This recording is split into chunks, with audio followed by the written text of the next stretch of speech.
या मुद्द्यावर साथ दिलेली आहे।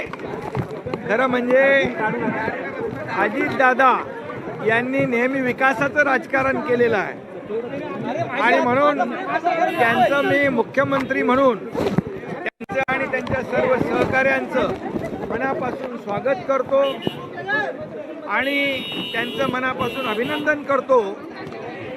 खरं म्हणजे विकासाच्या राजकारणाला विकासाच्या माणसाने साथ दिलेली आहे।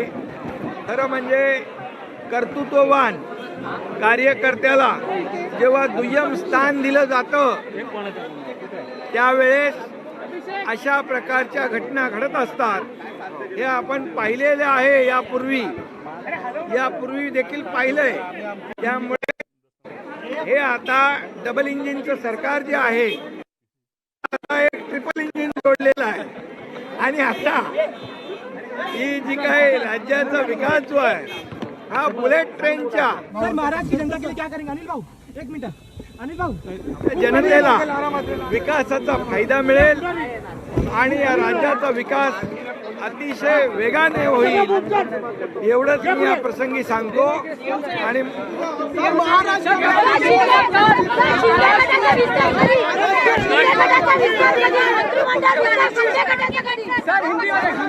मंत्रिमंडळ विस्तार आता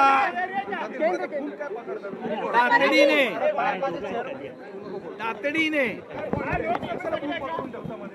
लगेच होईल।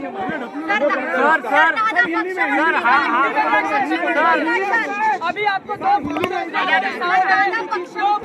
आपके साथ हैं, सरकार किस तरह से चलाएंगे? अरे जोर से तेज गति से भागेगा। अभी एक मुख्यमंत्री और दो उप मुख्यमंत्री, ये डबल इंजन वाला सरकार मोदी जी के नेतृत्व में चल रहा था, इसको अभी ट्रिपल इंजन मिल गया है। ये अभी बुलेट ट्रेन के गति से भागेगा। सीएम साहब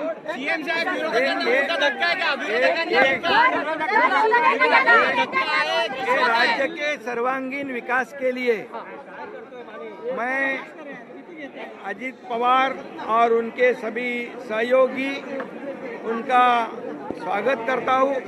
निश्चित रूप से उनके अनुभव का भी सरकार को फायदा होगा, जनता को फायदा होगा।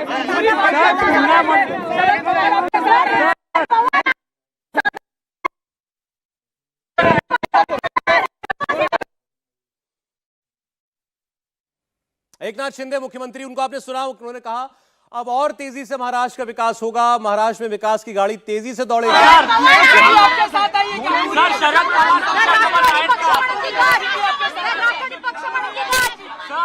शरद पवार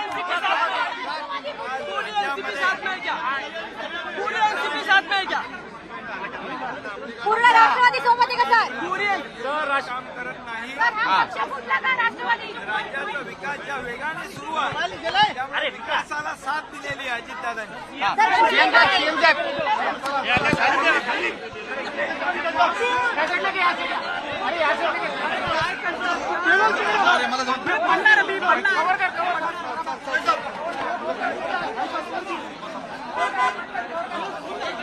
बात है अजीत पवार हमारे साथ, इसका मतलब साफ है शरद पवार के लिए आज का दिन बहुत बड़ा झटका है। उनकी पार्टी तोड़ दी उनके भतीजे ने और उनकी नाक के नीचे से 40 विधायकों को लेकर के अजीत पवार आ गए हैं और शरद पवार ये कह रहे हैं कि जिसे जाना है चला जाए, मैं पार्टी दोबारा बना लूंगा।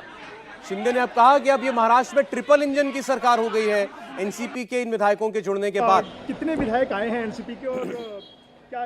नहीं, एनसीपी पार्टी ने ही समर्थन दिया है।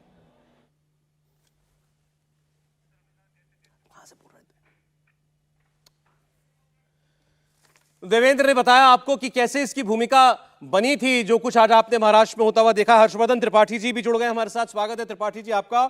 और विनोद अग्निहोत्री जी तो हैं ही हमारे साथ। क्या हुआ महाराष्ट्र में हर्षवर्धन जी, कैसे समेटेंगे इसको शब्दों में जो किया अजीत पवार ने?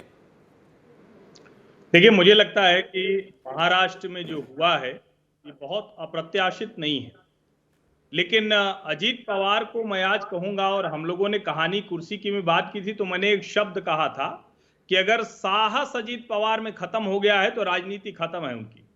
और आज उन्होंने वो साहस दिखाया है जिसकी पृष्ठभूमि बहुत पुरानी भले हो, लेकिन आज की इस साहस का महत्व आप समझिए। जब देश भर में यह कहा जाने लगा था कि शरद पवार की राजनीति के आगे अब महाराष्ट्र में कोई बचा नहीं है, उन्होंने पार्टी अरे अभी बहुत टाइम बाकी है। जैसे शिवसेना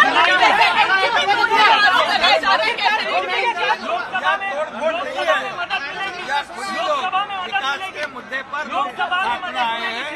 ये राज्य विकास कर रहा है, शिवसेना बीजेपी की सरकार काम कर रही है विकास के मुद्दे पे। अजीत दादा और साथ में आए।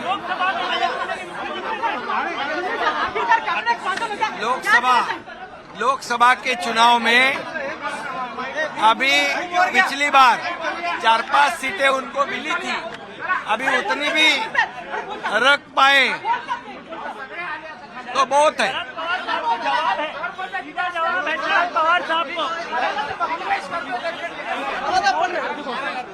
देखिए, एकनाथ शिंदे साहब कह रहे हैं कि ये विकास के मुद्दे पर हमारे साथ अजीत पवार आए हैं।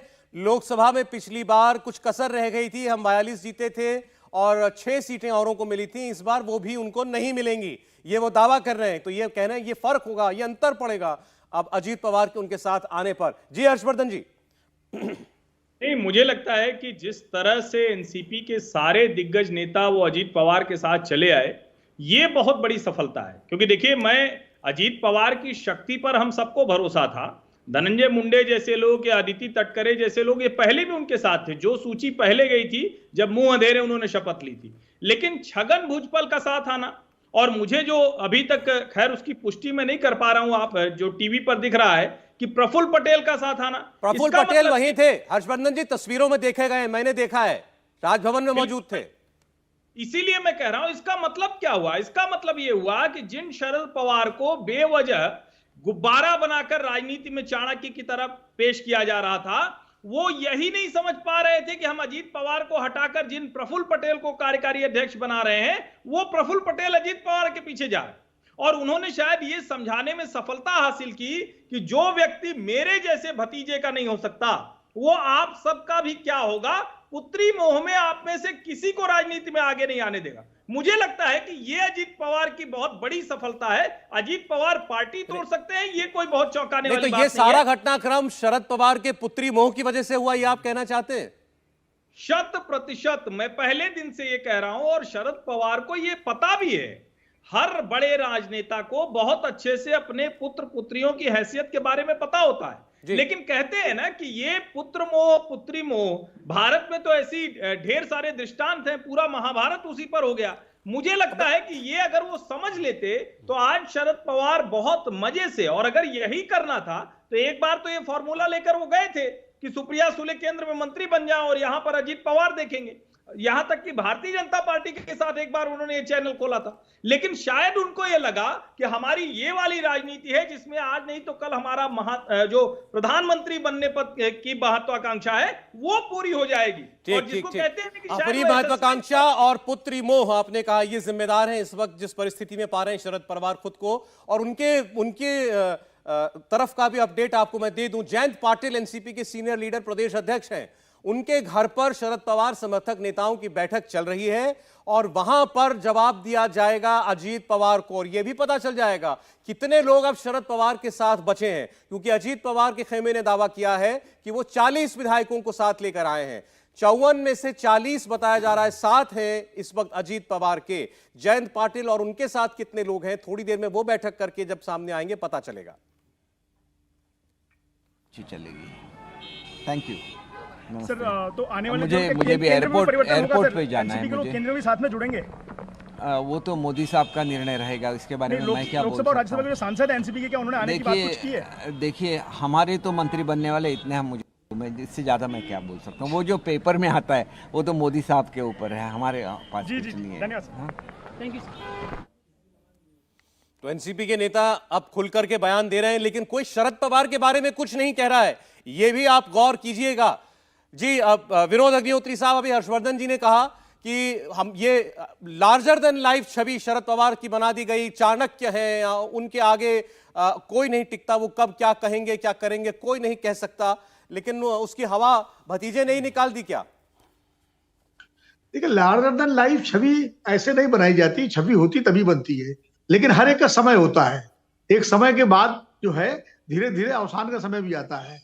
और अब प्रकाश सिंह बादल बहुत बड़े नेता थे, लेकिन अपना आखिरी चुनाव हार गए। चौधरी देवीलाल की बहुत बड़ी छवि थी, अपने आखिरी चुनाव हार गए। तो ये मुलायम सिंह यादव आखिर में बिल्कुल, आप देखिए अखिलेश यादव और शिवपाल के बीच में अटक के रह गए, और उनको भी बहुत काफी कुछ हम लोगों ने चाणक्य की तरह माना। तो शरद पवार के कद को कमतर करना ही मैं इसको नहीं मानता हूं, लेकिन हाँ, अब ये एक झटका अजीत पवार ने दिया है, झटका दिया है या अजीत शरद पवार ने झटका देने दिया है, अभी बहुत ये डाउट क्यों रह जाता है उनके बारे में हमेशा? जो नाम यहाँ पर आए हैं, छगन भुजबल, जो जेल काट चुके हैं, जिन पे मुकदमा भी चल रहा है, जमानत पर हैं, इसके अलावा जो ये आपके तलवटे साहब जो हैं, ये ऐसे ऐसे नेता आए हैं, वो पाटिल, वो मैं तो नाम भूल रहा हूँ, जो कमेटी में थे, ये दिलीप सारे कुलसे शरद पाटिल पवार के लॉयलिस्ट थे। हाँ, कुलसे पाटिल जो है, ये सारे शरद पवार के बिल्कुल वफादार नेता हैं। ये यहाँ आ गए हैं, तो क्या शरद पवार को ही बिना जानता हूँ। इंडिया टीवी हर वक्त हर जगह डाउनलोड करने के लिए सर्च करें India TV news Google play store या ऐप स्टोर पर।